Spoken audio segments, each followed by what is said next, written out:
আমার আয়ু থেকে কিছু আয়ু যোগ হোক আমার মায়ের সাথে। তবুও মা তুমি বেঁচে থাকো যুগ যুগ ধরে। জি। হাই এভরিওয়ান, আসসালামু আলাইকুম। আমার মা গ্রামের বাড়ি থেকে আমাদের জন্য কিছু খাবার দাবার পাঠিয়েছে, সেটাই আপনাদের সাথে আজকে আমি শেয়ার করব। মাকে আমি নিষেধ করেছিলাম যে মা, তুমি কি সারা জীবন এগুলো করে যাবা? এগুলো আর করতে হবে না, অনেক করেছো, আর করতে হবে না। কে শোনে কার কথা?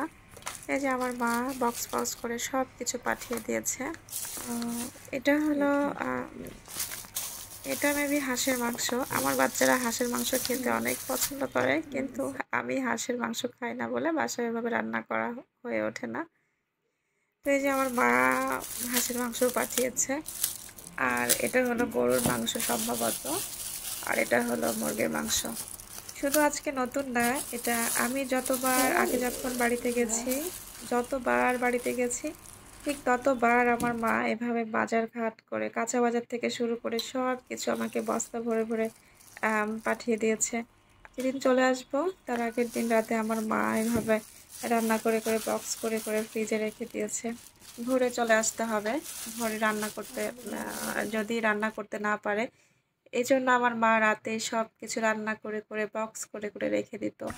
আমরা কোয়ার্টারে ছিলাম, কোয়ার্টারে 3 বছর করে থাকতাম আর কি।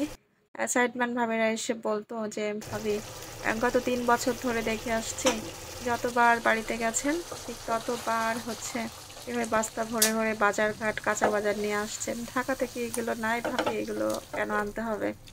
তা আমি বলতাম দেখেন আমার মা এগুলো শোনে না, আমার মা এগুলো দিয়ে দেয় আর কি। তো এই যে আজকে নতুন না, গত 20টা বছর ধরে আমার মা এভাবে আমাদেরকে খাবার দাবার পাঠাচ্ছে, বা কেউ আসলে তার কাছে পাঠায়, আবার বাড়িতে যখন যায় তখন হচ্ছে এরকম পাঠিয়ে দেয়। বলে যে এভাবে জার্নি করে যাওয়া, কষ্ট করে রান্না করতে হবে না, যে জাস্ট গরম করে খেয়ে নেবা, এভাবে আর কি পাঠিয়ে দিত।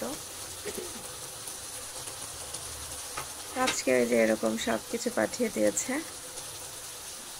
আমরা অনেকদিন বাড়িতে যাই না, এই যে মা শুধু প্রতিদিনই বলে যে শীত শেষ হয়ে যাচ্ছে, শীত শেষ হয়ে শীতের পিঠা খাওয়া হলো না তোমাদের, শীতের পিঠা খেয়ে যাও। আমি বলি আসলে এই যে আমার মেয়ের অ্যাডমিশন, যার জন্য আমাকে এখন বাড়িতে যাই হোক না কেন বাড়িতে যাওয়া যাবে না। তো মাকে বলি যে মা তুমি খেয়ে দিয়ে সুস্থ থাকো, আমার মেয়ের কিন্তু সামনে অ্যাডমিশন। এভাবে মাকে বলি, মা ওই যে রেগুলার কান্না করবে যে শীত শেষ হয়ে যাচ্ছে, শীতের পিঠা আমার ছেলে মেয়ে শীতের পিঠা খাইলো না, এই আর কি। তো আমার মেয়ে বলতেছে নানু আমার অ্যাডমিশনের পরে আমরা আসবো তখন। মা তখন বলে তখন তো শীত শেষ হয়ে যাবে। আমার মেয়ে বলে নানু শীত শেষ হয়ে যাবে তো কি হয়েছে, তখন আমাদেরকে বানিয়ে দিয়ে আমরা খাবো। তো মা আসলে মায়ের সাথে কারোর তুলনা করলে হয় না। আপনি পৃথিবীতে হয়তো স্বামী সন্তান সংসার সব কিছুই পাবেন, কিন্তু যখন মা থাকবে না তখন হয়তো মায়ের রাজকন্যা হয়ে আর উঠতে পারবেন না। মায়ের যে একটা ভালোবাসা, মা যখন থাকবে না তখন আপনি পৃথিবী তন্ন তন্ন করে খুঁজেও কিন্তু ওই ভালোবাসাটা আর পাবেন না।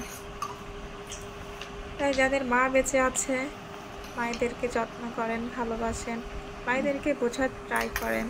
একটা সময় আমরা কিন্তু না বলতে মা আমাদের মনের কথা সব বুঝে গেছে।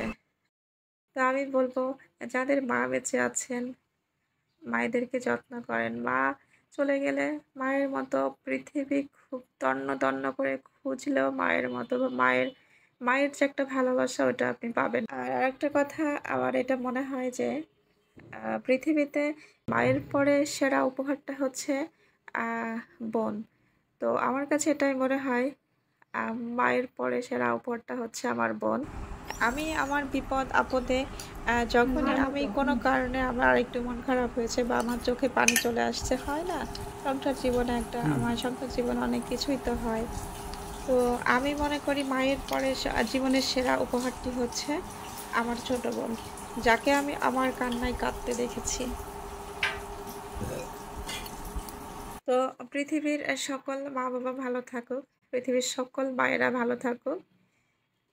আজকের ভিডিওটা এখানেই শেষ করছি। তো ভালো থাকবেন আর আমাদের জন্য দোয়া রাখবেন। আসসালামু আলাইকুম।